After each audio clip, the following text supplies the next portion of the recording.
may tambala na! At eto na sila, ang nag-iisang masugid na tagahanga ni Nicole Yala. Chris Chuper! Kasama ang nag-iisang die-hard fan ni Chris Chuper, Nicole Yala! Mula sa Mahiwagang Burnay, ang kwento.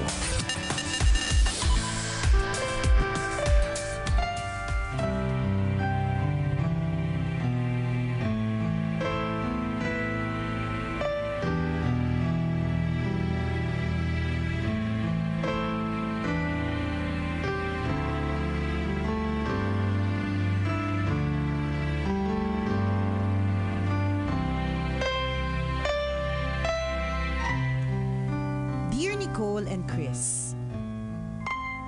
Itago niyo na lang ako sa pangalang Zoe, tambalanista since 2016. High school pa ako nung una ko kayong marinig sa cellphone ko. Simula nung marinig ko yung tawa ni Miss Nicole, hindi na ako bumitaw. At ngayong may podcast na ako, nag-avail ako ng Spotify account para tuluyan ligaya habang nakikinig ako sa inyo. Panggabi kasi ako sa trabaho ko sa BPO at dahil back office naman ako, pinapakinggan ko kayo. Anyway, sumulat ako para humingi ng payo. Hindi ako maganda pero may itsura naman kahit paano. Morena ako at medyo singkit. Maraming nanligaw sa akin pero kay June lang ako nahulog. Siya ang first boyfriend ko at ang unang lalaking pinakilala ko sa parents ko. Mahinhin ako at masyadong girly, kaya nabully ako ng todo. For my peace of mind, I left school. Sakto naman nagka-pandemic. Nag-live-in kami ni boyfriend at pinagsigawan niya sa buong mundo na kami na. Ang daming nag-message sa kanya ng negative things about me. Yung girlfriend niya before me, isa yun sa mga nambuli sa akin. Nag-message agad ang impacta kay June ng, why her? Sinagot naman ng live-in partner ko ng, why not? Hindi tumigil si ate girl nang kami message kay June. Namimiss niya daw ito at nagsisisi siya dahil niloko niya na maraming beses. Wala siyang tigil sa pangungumusta. Ipinagtapat ko kay June na bothered ako. Sabi naman niya, masyado lang daw akong nag-iisip. Pero para ma-assure ako, blinak ni June si girl sa social media. Tambalan stress pa din ako. Hindi ko alam kung bakit. Kung tutuusin naman, maganda pa sa paang pa ako sa mukha niya. Grabe ka, girl. Kala mo kaya ganyan sa yung jowa mo eh. Ang chubby naman ng girl at ang laki ng butas ng ilong, aray ko. Maputi lang at malaki ang hinaharap. Paano po kayo mawawala ang pangamba ko sa babaeng ito at pilit na umi-eksena ngayon? Salamat po sa inyong payo. Ang inyong tambalanista, Zoe.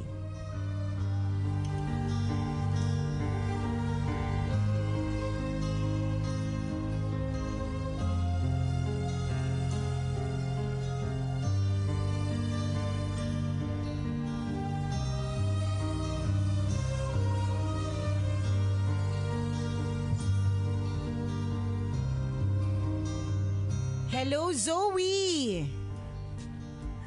Alam mo, hindi lang itong chubbing malaki yung butas ng ilong, mga malaking butas ng ilong na maputi lang at may hinaharap yan, ang magiging problema mo in the future. So, ang tingin ko dito,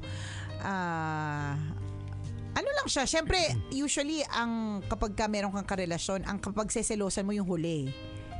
Yung huli, lalo na kung yung huli matagal sila o kaya yung huli, ito nga katulad nito dito sa sitwasyon mo naghahabol, 'di ba? Tapos lalong-lalo na kung girl, kung malaking hinaharap tapos medyo wali ka. Ganda kung ang description mo sa kanya chubby na malaking butas ng ilong. Ikaw na kung may description din yan sa iyo.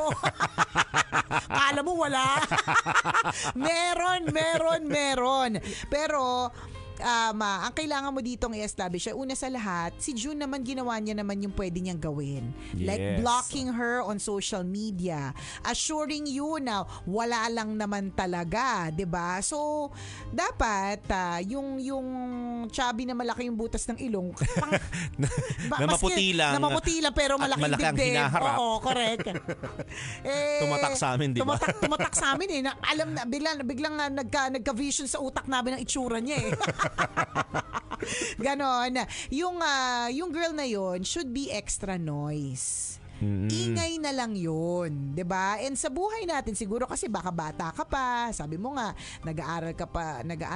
Ano ba? Ano nang eksena mo? Tumigil, sabi niya Oo, di ba? tumigil. So bata ka pa. So kung ano pa man. So you have to learn na in life, hindi po lahat bibigyan po natin ng atensyon at focus.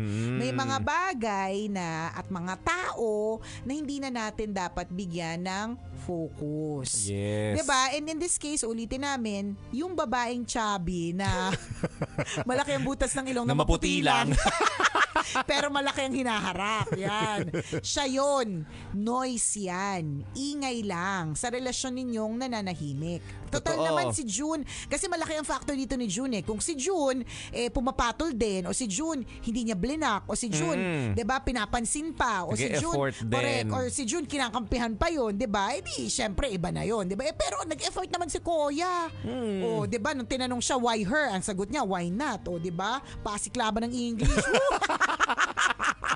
Pasiklaban ng English, why Why not? her, why not, O, diba? may sagot din siya, 'di ba? Yung sa why lang, why? Oo, 'di ba? May ganon, 'di ba? Pero may pag-block pa. O ano bang kailangan mo? So dapat Totoo yun. dapat wala nang pangamba na mangyayari. At alam mo, ang insecurity na 'yan, hindi lang dito kay dun sa chubby na malaki yung butas ng ilong na maputi lang, pero malaki ang hinaharap eh. Hindi lang sa kanya. Yung insecurity mo is insecurity talaga siya. Hindi lang dito kay chubby na ang hirap na may describe, ang haba. Oh, so yun yung dapat you work on it. Yung Yes, agreed. yung insecurity mo sa yung sarili o kung ano man sa inyong relationship. Yan yung pansinin mo. Hindi yung papansinin mo pa yung chubby na malaki yung butas ng ilong na maputi lang tapos malaki yung harap. 'Di ba? Ganon. Wag lahat ng ingay papansinin. Totoo, ikaw din Mababaliw ka niyan. Yes, yung ingay na yun mapupunta sa'yo. Di ba ma-absorb mo silang Correct. lahat? Kung lahat talagang papansinin ng mata mo at i-entertain mo, 'di ba? So, nasa iyo ang control na hindi siya i-entertain. Tama. Nasa iyo ang control kung i-absorb mo ba siya sa buhay mo or hindi. But in this case, ina-absorb mo eh. So, ngayon, since ina-absorb mo yung mga nangyayari sa paligid, 'di ba? The issue is within you, is in you. Ikaw yun. Yes, kasi tinatanggap mo siya eh. Pwede namang hindi eh. At yun yung kaya mong kontrolin. Yun yung sinasabi natin na, di ba, reality check. May mga bagay talaga na hindi natin kayang kontrolin. At may mga bagay na pwede tayong magkaroon ng control. So in this case, yung pag-entertain mo sa idea, di ba, na nandyan yung babae. Doon sa babae. Doon sa hindi. Doon sa... Masyado nang sisikat yung babae. Baka sabihin pinapabura natin eh. Oo, sa bagay, diba? sa bagay. Oo. Binibigyan mo ng ng puwang sa puso mo. 'Di ba? At itong ingay na ito at wag mong ahayaan 'yun kasi kaya mo siyang kontrol na hindi papasukin sa puso mo, Tama. sa isip mo. Correct. Ay tingnan mo ang effect, 'di ba? Bothered ka lagi. Yes. Nag-overthink ka palagi. The fact na nagbigay na sa'yo ng reassurance yung boyfriend mo. Dapat diba? sapat na yun eh. Correct. Ano na yun? That's an indication that he prioritizes your comfort, Correct. your peace of mind. Oo, kasi meron talagang Oo. iba na hindi nila hindi nila papansinin yung issue mo ha. Oo. Baka pagalitan ka pa o baka Oo, tama mainis. yun, isisisihin ka pa. Correct, sisisihin Ito ka. naman, para Oo, yun lang diba? Alam mo, tanga ka. Sabihin ng mga jowa mo. May ganun may mga Oo. ganun na mag-react. Pero paano nag-react si June? Oo. Diba? Hindi. Diba? Ano ang kagad na reaction niya? I-block ko na sa social media. Correct. Para hindi na mag-create ng ingay. So ano pa bang gusto mo kay June? Tama. Gusto mo ba ibilad niya pa yung sarili niya doon sa initan ng araw at i-deklara ang pagmamahal niya sa'yo? Di ba? Gusto mo ba may mga pagganon pa? Di ba? Malinaw na indikasyon yun na priority ka ng boyfriend mo. Again, he prioritizes your peace of mind and your comfort. Para True. sabihin niya yun or gawin na i-block yung babae. Di ba? Tama. Kung hindi ganun yung ginawa niya, then mas malaking issue. Pero hindi eh. 'di ba? Mas priority niya, binibigyan niya ng diin yung katahimikan mo. So dapat matahimik ka na. Correct. So yung pagiging selosa mo, yan yung bagay na, yan yung issue ngayon. 'Di ba? Kung paano, how will I work on my security? 'Di ba? May mga tao talagang sadyang very secure talaga sila sa relationship nila at sa sarili nila. Na kahit may mga umaali-aligid, at tandaan mo yung chubby na malaki ang butas ng ilong. Na maputi lang. Na maputi lang pero malaki ang hinaharap. Yung babaitang yon, sabi ko nga kanina, will not be the last. Correct. Meron at posible pa rin na umali-aligid. Actually, rampant nga yan. Correct. Talagang mga kalandian, mga kabisyo, di ba? Daig ng malaki man ng malandi ang maganda. Tama. Daig ng malandi ang mabait, di ba? Yan. Nakalamak talaga sila, apakarami niya, no? Di ba? Pwede na, kung pwede nga itag lahat di ba? Charot. Tag natin silang lahat. At hindi mo sila makokontrol, ha? Correct. Hindi mo makokontrol ang kalandian ng maraming tao. Yun yung kagustuhan nila. Pero ang makokontrol mo is paano ba ako magiging secure sa sarili ko? Na kahit may mga taong ganito na talamak sa kalandian, alam ko sa sarili ko na secure ako, hindi ako basta-basta iiwan, o kaya secure din ako sa relationship ko. Yung mga may tiwala ako sa jowa ko. Oo, 'di ba? Taasan mo ang iyong self-esteem. Kung paano mo gagawin yun, kanya-kanya na yan. Assignment mo yan. Correct. Sineseminar na nga. Sa amin ng manggagaling, libre lahat. Libre na nga itong pagmamarunong namin dito diba? So, importante issues din na malaman mo, paano ko ba iangat yung sarili ko? Para hindi na ako basta-bastang nai-insecure, nagpapanik o nagsiselos basta-basta, diba? Ano yung mga pwede kong pag-angat sa aking bangko? Yan. Ganun. Totoo yun. Kasi pag hindi mo rin inayos yung sarili mo, pag hindi ka nagkaroon ng assessment sa sarili mo, ito yung magiging issue ngayon ng asawa mo sa'yo. Tama. Or ng boyfriend mo sa'yo. Diba sasabihin niya, alam mo, ginawa ko ng lahat. Yung tao nga na nahimik na hindi na ako kinukulit, ikaw na tong nangungulit sa akin. Tama. Na pinipilit mong merong issue kahit wala.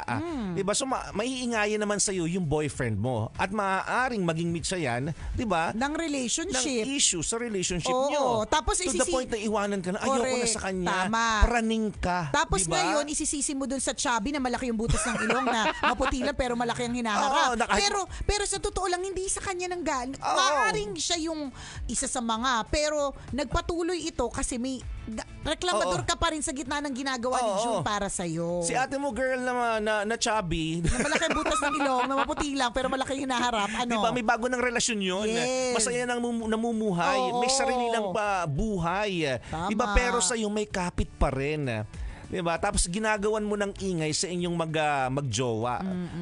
Pag ganyan, again, magiging posibleng meet siya ng relationship. Hiwalayan yung dalawa. Kasi ikaw na yung maisyong tao. Correct. Huwag na ganon, diba? Correct. Ay, ikaw ba seloso? Ay, hindi maaring hindi ka seloso, partner. Feeling ko hindi, no? Yes, secure na secure sa sarili. Sa kagwapuhan. Siyempre.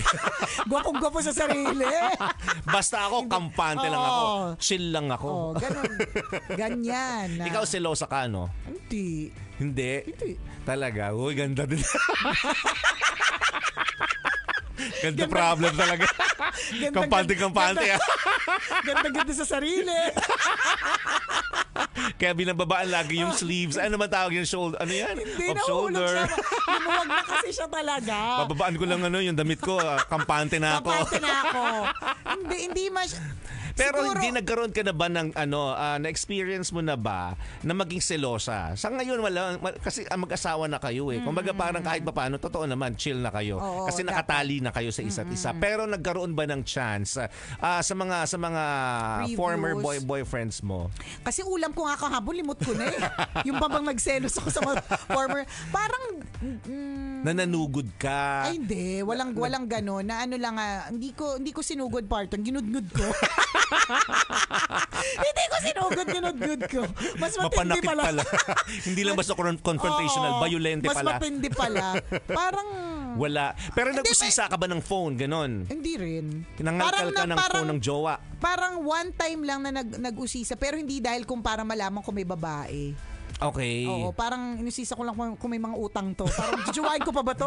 Baka masyado to maraming utang, charot. May aning level ka ba? Oo naman. Ano yung mga aning level mo nun? Paano ka napraning na parang hindi ako mapakal? Hindi yata sa selos Makampante. Oo, hindi ko sure. Basta parang aning lang kasi Parang parang may kinakausap tong oo, babae. parang mga ganon. Oo. Hindi ko masabi na talagang yung selos na ano na Oo. yung merong ang iniisip ko kasi pag selos na selos, meron talagang aktual na babaeng parang iniisip na pinagseselosan or kinainisan na ang Oo. description ko sa kanya chubby siya na malaki ng butas ng ilong niya. Parang walang ganon. Oo. Parang mga hinahinala lang na nakakaaning-aning. Pero Okay. yung umabot dun sa may pinagseselosan na aktual, hindi kasi ako dumating dun eh. Kaya hindi ako masyadong Hindi ka masyadong relate. Oo, relate ako dun sa aning na parang baka may iba, mga ganon, may babae ba to? Oh, pero or may tinigilan mo lalaki ba din. siya? May lalaki ba siya? Ganon. Mga Tinigilan ganon. mo din. Oo, kasi Diba? ako Kasi na sa iba- magkakaproblema dun eh. Yes, yun yung sinasabi natin kay Kay Zoe. Kay Zoe kasi magba-backfire sa iyo yan. Totoo. Meron ako yung parang yung kaaningan naman ng mga bata pa kasi usually nangyayari sa mga medyo mas bata eh. 'Di ba? Pag hindi pa ganoon yung experience pagdating sa relationship, hindi pa ganoon ka-secure sa sarili, Oo. yung mga ganyan. Kaya nangyayari yan usually sa mga mas bata pa. Ang natatandaan ko noon, partner, na isang bigla nag-flashback sa akin na parang tanga na kaaningan talaga. Yung nanaginip ako na ng babae. Okay. Tapos nung nagkita kami, galit ako sa kanya. Kasi ang point Pero ko... panaginip lang ang lahat, panaginip ha? lang ang lahat. Ang point ko, parang hindi ko yung mapapanaginipan kung hindi totoo. May ganun tapos... Ang masama pa nito, syempre tatawagan mo yung mga kaibigan mo. Tapos babatusan ka ng mga kaibigan mo. Meron Ay naku, pang mga- sasabihin Oo, nilang ganyan. Mars, totoo O, yan. Maniwala ka sa instinct Oo. mo. Saan sinasabi ko na matagal na Correct. ayaw mo lang maniwala sa Yan, amin. diba? Syempre ikaw naman to, habang kinakausap mo yung mga friend Kaibigan lalo mo. na super sausaw din sa problema. Oo. Eh di mas lumalabo yung Oo. yung relasyon ninyo, 'di ba? Yung mga ganong mga aning-aning. Kasi Tsaka boyfriend na nanahimik, Oo. kakagising pa lamang, tapos galit na galit ka sa kanya. Correct. Yung inis na inis ka, bakit itong nainis sa akin? Kagabi naman maayos kami magkausap, di ba? Bakit inis na inis to? Eh kasi nga napanaginipan ko. Na naginip ako, may babae ka daw. O, di ba? Mga ganong aning. Pero wala yung aktual na may babaeng Ay, hindi, may aning level ka din noon. Yung may kausap yung asawa mo ngayon, may kausap dati. Liliw ang pangalan. Ay, hindi. Boyfriend ko yung dati. Liliw. Oo. Oo, hindi. May katek siya. Tinanong niya, kumusta Liliw? Oo. Sabi ko, may babae to. Liliw ang pangalan. Yung medyo matanda kasi sa akin yung jowa kong yun eh. So parang feeling ko, yung mga ka-age niya din kasi Liliw yung pangalan. So parang inisip ko talaga, babae So, ano naisip mo? Ganun babae, din? Babae. Kagaya din ng description ni Na chubby na Oo, ganon, Hindi. ganon. Liliw. Ako naman, parang ano to, yung parang kasi taga-probinsya tong jowa ko eh. So parang feeling ko, yung pabebe na magiliw, ganon. Liliw, ganon. Parang ganon, yung parang wala akong labang kasi ang ingay ko. May ganon ako, tama, may ganon aning. Diba? Yun. Hindi ko alam kung ano yung mas malala, si Zoe o ako. Kasi si Zoe may actual na tao eh. Ako wala eh. Tama. So yun. Sabi ko sa'yo, lalabas talaga yan. Makaka-relate ka. Kanina nagpapanggap ka lang yun. Chill lang ako. Chill lang. Wala akong ganyang experience. Hindi nga ako makarelate ganda eh. problem. Ganon, yung pala Sabi ang ko dami. meron. Yung Mas pala ang malala pa. dami. Na naginip lang, naning na. May ka-text lang, di ba? Nakarinig lang na pangalang Liliw. Di ba? Parang inisip ko kagad pangalan ng babae. Kasi nga, minsan ganon talaga pag masyadong, masyadong nag-iisip. Kaya dapat hindi ka, nag-overthink. hindi ka dapat nag-iisip. Kasi isipin mo, nakagawa na ako ng storyline sa salitang Liliw. Totoo yun. Feeling ko, taga-probinsya, tas magiliw. Magiliw siya, kaya siguro Liliw yung pangalan niya. Kinagigiliwan siya ng mga tao, ganyan. Tapos, mahaba yung buhok na straight. Tapos yung mahinin ng pinong-pino yung mga kilos. Wala kang laban. Wala akong laban. Maria Clara ang datingan, ganon. Ako, Marian Tanggera ako. Partner, nung time na yun, talagang tumatagay talaga ako ng husto eh. Ganon yung nabuo kong storyline. So, paano mo kinonfront na parang, sino tong Liliw? Ganon. Sino si Liliw? Sino si Leo? Gagano Hindi, ka. wala naman maraming talak ito naman. Pili mo, tumatalak ng marami. Tinanong ko lang, sino si Liliw? Pero yung talagang yung kilay ko sa sobrang taas, umabot hanggang batok naman. Yung mataray na pagtatanong, ganon. Ganon. Talagang Bella Florence. Sino si Liliw? Ganon. Tapos nakakahalukip-kip ka, ganon. Oo, diba? Tapos galit talaga. Sino si Liliw? Ganon. Galit mode. Tapos siya, takang-taka, anong Liliw? Sabi ko, Narinig ko kahapon. Nakita ko sa phone mo. Yan. Kinumusta mo si Liliw. Oh. Tapos tumawa siya, Liliw, kinakamusta ko yung lupa namin sa Liliw, Laguna. Diba? Hindi ko alam, partner. Ang dami kong nahukay na lupa nun para magtago ako 3 days and 2 weeks. Kailangan pa bang i-memorize yan? Basic!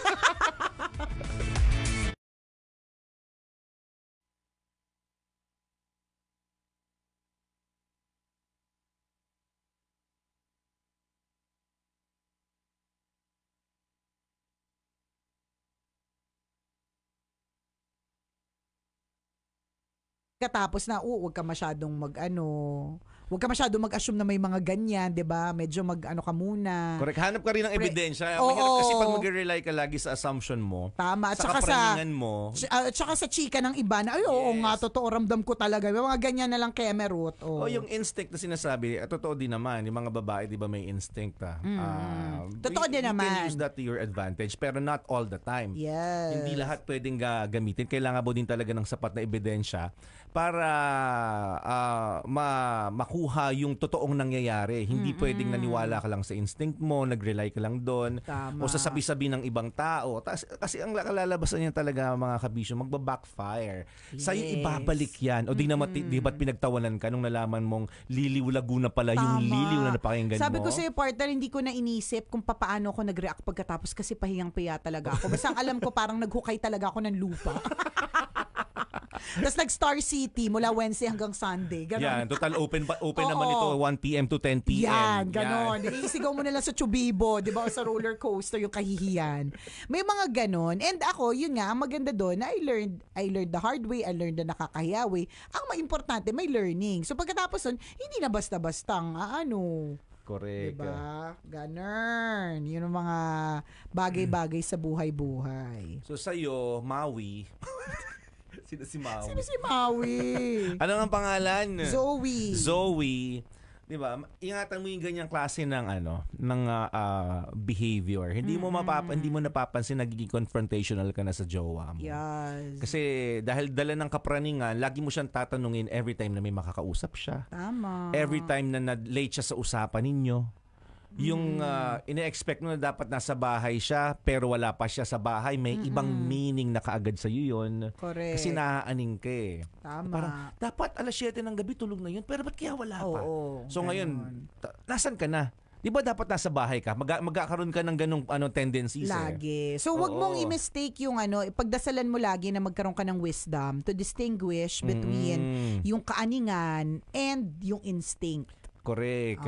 Yung ganon. So, baka mamaya, it's also your instinct, it's also God's way of telling you that there's something wrong, or baka naman naaaning ka lang. So, i-pray mo yun, na magkaroon ka ng wisdom to know the difference. Correct. O di kaya naman, pwede mo din pairalin yung maturity level. Hindi pwedeng laging ganyan. Isipin talaga ng partner mo, isip bata ka. Yes. Diba? Kasi pag minsan one word is enough, 'di ba?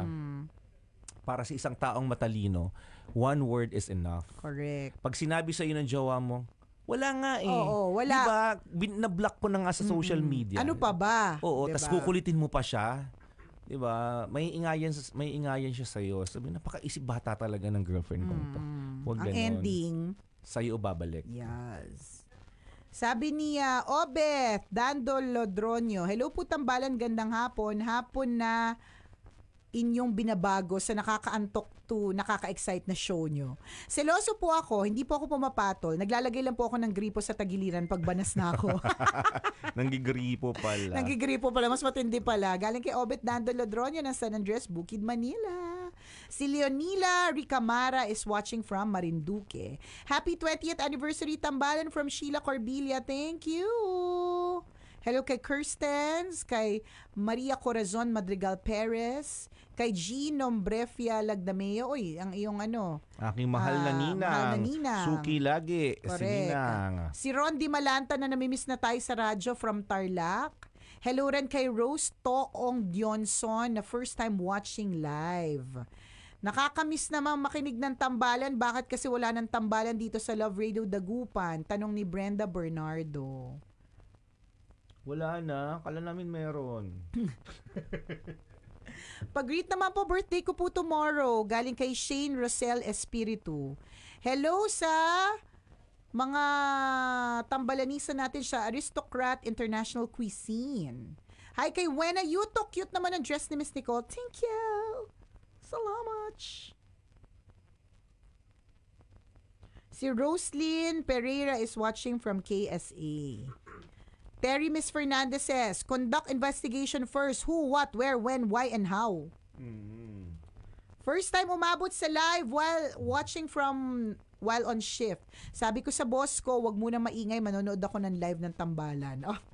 Galing kay Rachel Ann Reyes. O, diba? Sinabihan ng boss.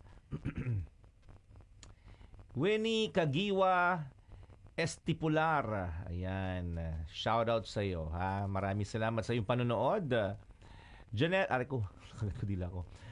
Galvez watching us from San Jose del Monte, Bulacan. Thank you. Den Leonard Orca sa Avedra. Good afternoon, Nicole and Chris. Nanonood sa atin from Calamba City, Laguna. Thank you so much. Si Ginit Giam EMT. DJ Nicole, ang ganda mo pala ngayon. Kahapon hindi. Hindi, ang ganda mo pala. Ngayon lang kita nakita. Yun pala. Ngayon lang kita nakita. Dati po kasi napapakinggan lang kita sa radyo. Ngayon nakita na rin kita kahit dito lang sa FB. Si Ison Darwin, nabati mo na ba ito, partner? Shout out from Paranaque. Doon sa mga na-miss yung performance ni Chloe kanina, meron kaming tambalanisa na kumanta kanina. Pwede nyo balikan yung episode kaninang alas 12. Kumanta doon si Chloe, napakagaling na anong tawag, theater music artist. Theater, actor. musical theater actor. Yun. Theater actor. Ang ganda ng performance niya doon. Tambalanista namin yan. Dati, Totoy. Totoy. Ngayon. 4 years old lang ngayon, 19 years old na nandito. Madaming ganun eh. Kakatuwa. Salamat. Marichu Gregorio, nanonood sa atin from Legazpi City. Salamat. Wilfred Rovidilio Postrado. Shout out naman dyan. Watching us from Marinduque Province. Taga Marinduque ka, Chloe.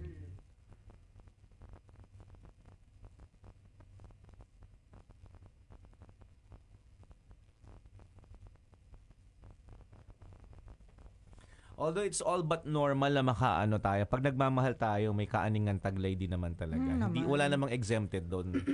Pero yun nga minsan pwedeng gawin, pero wag gawing habit, wag gawing palagi kasi mapapagod kayo pareho. Maging siya parang sign of immaturity pag laging gano'n. gano'n. Nakakapagod yan. Yan, basta heavy, tasky. Parang, na siya, basta masakit siya sa bangs. Totoo. Kung ang purpose mo lang kung bakit mo ginagawa, naghahanap ka ng attention sa jowa mo, baguhin mo yan. Kasi mapapagod siya sa'yo. True. Ayun. Okay, Docs. Exit tayo. Babush na. Babush na muna. Nang makaraming pahinga. Sana kayo okay. Yes. Shoutout po sa tropa ko, Palma, Malapitan, Gilbert, and Marvin Fulong. Nakikinig at nanonood sa atin. Salamat. La Chica family. And Javanus watching from Tayong. Salamat. Tandaan mo to si Will Villion Velos, partner. Nag-promise sa atin ito, magkapapadala ng kape. Wala na, tinakasan na tayo. Nasa New Zealand na. Totoo ba? Kaya kami, hindi kami nagpapaniwala talaga hanggat hindi namin nahahawakan eh.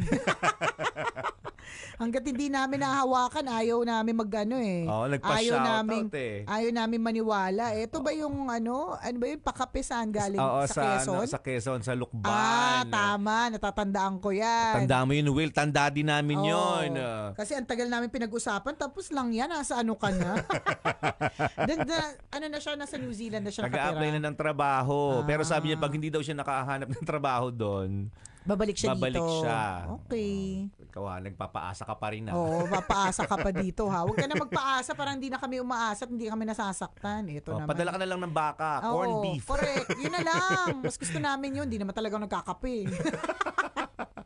Basta maging makatotohanan. Pag nakahanap ka na dyan ng trabaho. Yan. Gatas ng baka. Yan, kahit goat cheese. Ganon. Ay, tapang usa. Ay, tapang basta lahat. Kahit basta galing dyan. Kahit keychain. Matuloy lang. Ref magnet. Ganon. Matuloy lang. Ingat ka dyan at naway makahanap ka ng trabaho. Good luck sa'yo, Will. Villion Velus. Di pa namin ikaw nakikita in person. We'll see you soon. Yes. Okay? Salamat ng marami. Again, partner, batiin ko lang ng special shoutout. Para Bonggisius, 2 segment ng tambalan, babatiin natin. Ayan. Happy birthday! Dr. Nicandro Nikki Atienza, also known as the Paolo Bejones ng All Mix Philippines. Happy birthday. Uy, paletsyon, okay na yun. Palitsyon manok, kaya rin lang. Pwede pa Penoy.